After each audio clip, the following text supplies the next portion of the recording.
Welcome to JJ Tagalog Movie Recap.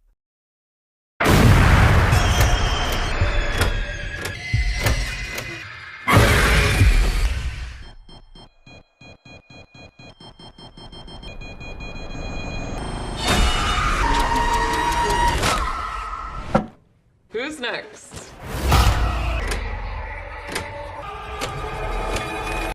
Sa simula ng pelikula, nakita namin ang isang grupo ng mga kaibigan na pumunta sa Catskills para ipagdiwang ang kaarawan ni Elise. Habang naroon, nalaman din nila na kamakailan ay naghiwalay sina Hailey at Grant. Pagkaraan ng ilang oras, napagtanto nilang naubos na nila ang lahat ng beer, at hindi ito may hahatid sa ang mansyon na kanilang inuupahan. Iminumungkahi ni Paxton na sigurado siyang ang lugar ay nakalock ang alak sa isang lugar, at lahat sila simulan ng paghahanap sa mansyon para dito. Sa panahon nito, nakakita sila ng pinto na may nakalagay na keep out sign, na hindi nila pinansin, at sinira ni Lucas ang pinto para makapasok. Pumasok sila sa basement ngunit wala silang nakitang alak doon. Gayunpaman, natuklasan nila na ang basement ay puno ng mga katakot-takot na bagay, at sinabi ni Hailey sa kanila na ang lahat ng ito ay lumang kagamitan sa astrolohiya. Samantala, nakahanap si Paxton ng isang kahon ng mga kakaibang tarot card at ipinakita ito sa iba. Hiniling ni Elise kay Hailey na magbasa para sa lahat, at sumang-ayon siya ngunit nagkomento na ang mga card tumingin sa hand-painted, at hindi pa siya nakakita ng mga card na tulad nito dati.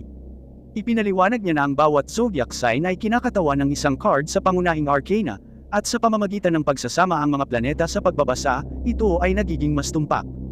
Bago pa man sila magsimula, umihip ang ihip ng hangin na ikinagulat nilang lahat. Iminumungkahi ni Hailey na hindi sila dapat magpatuloy, na nagpapaliwanag na ito ay isang hindi binibigkas na panuntunan na huwag gumamit ng isang tao iba ang deck. Gayunpaman, nang ipilit ni Elise na sabihin na kaarawan niya, at ubiling pumayag si Hailey na gawin ito. Ipinaliwanag niya na mayroong 12 tarot card na inilagay sa isang bilog na kumakatawan sa zodiac, na may napakahalagang 13 card sa gitna, na nagpapahiwatig ng pangkalahatang tema ng pagbabasa at maaaring magbigay ng kailanawan sa iba pang mga card. Si Elise, bilang isang Libra, ay madalas na humahantong sa kanya sa hindi alam. Siya ay umaakyat sa hagdan patungo sa tagumpay, ngunit ang mataas na pari na binaligtad ay isang babala para mabagal siguro.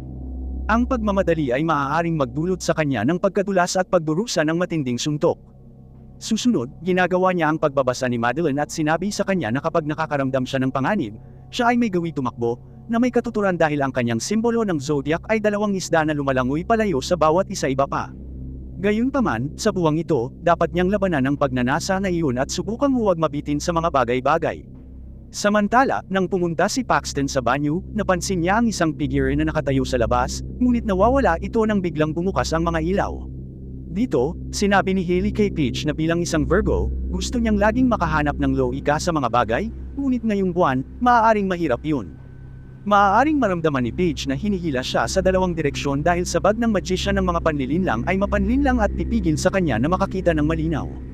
Bumalik si Paxton at sa kanilang kahilingan para kay Grant na magkaroon ng kanyang card reading, siya ay tumanggi. Kasunod nito, pinili ni Paxton ang pagbabasa ng card, kung saan ipinaalam sa kanya ni Hailey na ang baligtad ang full card ay nagsisilbing pag-iingat laban sa pabigla-bigla na pagkilos. Pinayuhan siya nito na manatiling malapit sa mga pinagkakatiwalaan niya at binabalaan siya na huwag magugulat kung pakiramdam niya ay nakakulong o pinaghihigpitan. Susunod, sinabi niya kay Lucas na bilang isang Capricorn, siya ay isang rule breaker, down to earth, at gayon din sensitibo. Binanggit niya na nakikita niya ang pagbabago sa kanyang sitwasyon sa pananalapi at ang pag-ibig ay nasa ang hangin. Gayunpaman, ang binaliktad na Hermit card ay maaaring magpahiwatig ng mahinang paghuhusga at nagsisilbing babala maingat sa kanyang direksyon. Habang siya ay isang taong gagawa ng paraan para sa pag-ibig, dapat siyang manatiling nakatutok bilang ang liwanag ng ermitanyo ay maaaring humantong sa kanya sa maling landas. Sa wakas, pumayag si Grant na gawin ang kanyang mga pagbabasa at sinabi sa kanya ni Hailey na bilang isang Leo, siya ay mapagbigay, tapat, at likas na pinuno. Gayunpaman, ang Leos ay maaari ding maging matigas ang ulo, mayabang, at palaging nararamdaman ang pangangailangan na maging tama. Iniisip ni Grant na gumagawa siya ng mga bagay-bagay at nagsimulang umalis, ngunit pinigilan siya ni Hailey at nagpaliwanag na ang Devil card ay kumakatawan sa kanyang shadow side. Siya ay naglalakad sa isang napakadilim na landas at ngayong buwan ay kailangan niyang harapin ang kanyang mga demonyo at gumawa ng isang sakripisyo, o nanganganib siyang mawalan ng isang mahalagang tao. Pagkatapos ay gumuhit si Hailey ng mga card upang basahin ang kanyang sariling horoscope, na nagpapakita na ang pag-ibig ang magiging kamatayan sa kanya. Kinabukasan, bumalik ang grupo sa campus, kung saan nag-iisa si Elise sa dorm niya dahil lahat ng iba ay pumunta sa isang frat party. Habang nakikipag-usap kay Paige, lumabas siya ng banyo at laking gulat niyang makakita ng hagdan humahantong sa attic. Tumatawag siya upang tingnan kung may tao sa itaas, at kapag wala siyang natanggap na tugon, isinara niya sa attic at pumasok sa kwarto niya. Pagkaraan ng ilang oras, nagulat si Elise sa isang tunog at may narinig siyang tumatawa sa labas, nag-iisip na may mga babaeng nagbalik. Siya ay lumabas upang tingnan, at laking gulat niya nang makitang muli ang hagdan. Sandaling lumitaw ang isang figure sa likod niya bago nawala. Iniisip ni Elise na sinusubukan siya ni Natalie at Claire na takutin dahil may naririnig siyang tao tumatakbo at nagtatawanan sa attic.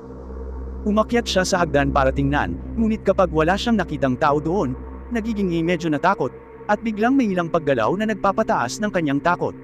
Nagsimulang kumikislap ang mga ilaw sa dorm, at may narinig siyang tumatawa mula sa ibaba, ngunit wala siyang nakikitang tao. Nang tumingin siya pabalik, nagbago ang kapaligiran sa attic. Nakita niya ang card ng High Priestess sa harap niya, at sa sandaling kinuha niya ito, pinagmumultuhan siya ng nilalang, dahilan upang siya ay mahulog. Hinayla ng entity ang hagdan pataas, at nang subukang abutin ni Elise ang kanyang telepono, isang hindi nakikitang puwersa hinihila siya pabalik. Takot na takot, habang tinatangka ni Elise na tumakas, pinalo siya ng entidad hanggang sa mamatay gamit ang hagdan. Kinabukasan, lahat ng mga kaibigan ni Elise ay nagulat at nalungkot sa balita ng kanyang pagkamatay, at dahil si Paige ang pinakaapektado dito, nagpasya si Hailey na manatili sa kanya magdamag. Maya-maya, biglang nagising si Paige mula sa isang bangungot, at nang subukang pakalmayan siya ni Hailey, si Paige sinasabi sa kanya na palagi niyang nakikita ang mukha ni Elise sa tuwing ipipikit niya ang kanyang mga mata, at naniniwala buhay pa sana si Elise kung nandoon siya. Ipinaliwanag ni Hailey na anuman ang mangyayari ay mangyayari kahit ano paman. Ibinahagi niya na lumaki siya sa isang lumang bahay sa Minnesota. Umalis ang papa niya bago siya ipanganak, kaya siya na lang at ang nanay niya. Nagkasakit ang kanyang ina, at sa kabila ng pagsubok ng maraming paggamot, walang nagtagumpay. Doon siya nakapasok sa Teret. Sa una, ito ay isang paraan lamang para sa kanya upang magkaroon ng kahulugan ng mga bagay. Hindi mabilang ang mga pagbabasa niya, at sa bawat pagkakataon, ipinapahiwatig nila na hindi gagawa ang kanyang ina ito. Hindi niya mapigilan ang kamatayan, at ayaw niyang sisihin ni Paige ang sarili sa nangyari kay Elise. Samantala, lumilitaw ang entity sa likod ni Lucas, ngunit nawawala kapag lumingon siya para tingnan. Ngayon, pagdating niya sa istasyon ng tren, ang mga ilaw ay nagsimulang kumikislap. Nagpa siya na huwag pansinin ito, sumulong siya, ngunit maya-maya ay nakarinig siya ng nakakatakot na ingay at nagulat siya upang makita ang isang figure na nakatayo sa malayo. Nagsimulang gumalaw ang entity patungo sa kanya, dahil dito natakot si Lucas at nagsimulang tumakbo palayo, at pumasok sa isang restricted area sa pagtatangkang iligtas ang kanyang buhay. Doon, tumuntong siya sa isang pahayagan na nagbabasa, "Namatay ka ngayon," at gulat na makita ang kanya larawang nakalimbag dito. Habang sinusubukan niyang intindihin ang sitwasyon, nagsimula ang horoscope na binanggit ni Hailey umaalingaw-ngaw sa paligid niya, at bago niya maisip ang anuman, pinagmumultuhan siya ng entity. Sa pagtatangkang iligtas ang kanyang buhay, sumakay si Lucas sa isang tren at nagtago, ngunit pinagmumultuhan siya ng nilalang muli, umaalis sa kanyang kamatayan sa pamamagitan ng isang mabilis na tren.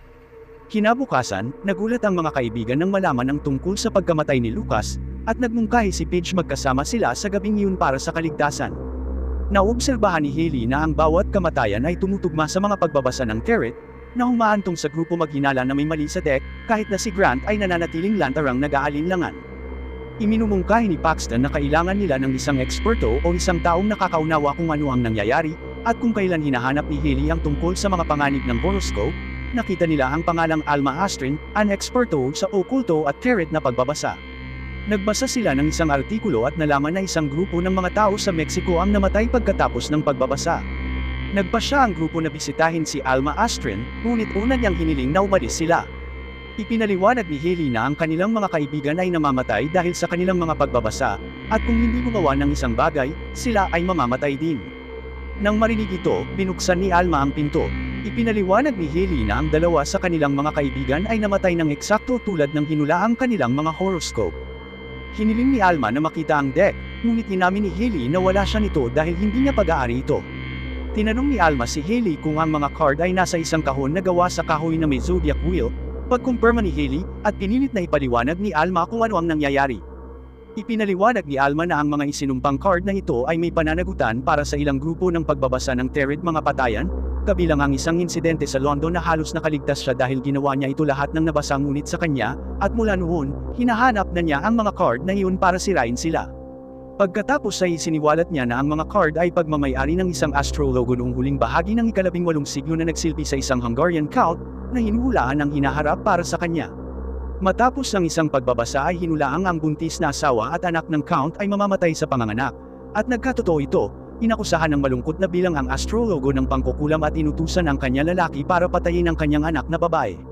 Galit na galit sa kalungkutan, ang astrologo ay nagsagawa ng pagbabasa sa bilang at sa kanyang malalapit na kaibigan, ipahamak sila sa kamatayan, at pagkatapos ay pinatay ang sarili.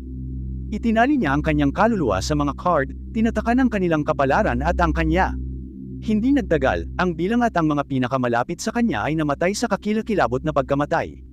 Nakuha niya ang kanyang paghihiganti, ngunit isinumpa ang mga card at binaligtad ang zodiac, at ngayon ang sinuman ay ang kanilang horoscope basahin gamit ang mga card na iyon ay kailangang harapin ang madilim na bahagi ng kapalaran. Hinihimok niya ang grupo na sirain ang deck, na nasa mansyon pa rin, kung gusto nila ng pagkakataon sa kaligtasan ng buhay. Habang nagmamaneho papunta sa mansyon, nasira ang kanilang sasakyan sa hindi malamang dahilan, at huminto ito isang tulay. Nag-aalala sila dahil, ayon sa pagbabasa ni Haley para kay Madeline, ang teknolohiya mabibigo ng hindi inaasahan. Nagulat si Madeline, at hindi nagtagal, napansin niya ang isang nakabiti na lalaki na iginuhit sa bintana. Sa takot, tumakbo palabas ng kotse si Madeline at naramdaman ng iba ang isang nilalang na umaaligid sa kanila sa sasakyan. Pagkatapos ay nakita nila ang nilalang na nagmamadali patungo kay Madeline gamit ang isang lubad, at samantala, kapag sinubukan ni Haley para pigilan si Madeline, biglang may bumagsak sa leeg ni Madeline. At bago siya makapag-react, hinaila siya ng entity pataas. Si Grant at ang iba pa ay umabot doon, lamang upang makita ang walang buhay na katawan ni Madeline na nakasabit doon, bago siya hilahin muli ng entity. Lahat sila ay natakot at tumakbo palayo doon, at pagkatapos ng ilang distansya, nagpa siya si Paxton na umalis, na nagsasabi na tapos na siya sa lahat ng ito. Sa kanyang pagbabalik sa campus, nagulat si Paxton nang may marinig siyang tumatawa, ngunit walang mahanap kapag lumingon siya. Takot, sinubukan niyang tumakas, ngunit sa kanyang sindik, nakikita niya ang refleksyon ng hanggal sa pinto, at ang kanyang takot ay tumitindi nang makita niya ang hanggal na nakatayo sa malayo, nakatingin sa kanya. Si Paxton, na takot, ay pumasok sa elevator upang takasan ang panganib, ngunit napansin niya ang pag-akyat mga numero, at siya ay nakaboxing tulad ng inilarawan ni Haley sa kanyang horoscope. Sa pagbukas ng pinto, nakita ni Paxton ang tandang nakatayo sa harapan niya, at kanina makakariyak siya, pumasok ang tanga sa elevator at inatake si Paxton. Sa kabilang banda, isinulat ni Paige ang mansyon, at muli nila itong binisita. Mula sa isang website, nabasa niya na ang ilang isinumpang bagay ay kailangang pisikal na sirain, habang ang iba ay may koneksyon na kailangang putulin, at ang pinakamahusay na paraan upang alisin ang isang sinaunang ang sumpa mula sa isang bagay ay sa pamamagitan ng pagkasira sa pamamagitan ng pagsunog. Inihagis ni Haley ang mga card at ang kahon sa furry place upang sirain ang mga ito, ngunit ito ay laking gulat ko nang makitang hindi nasusunog ang mga baraha. Tumawag sila kay Alma para humingi ng tulong, at ipinaliwanag na may kahalintulad na pinatay ng hangman kanilang kaibigan.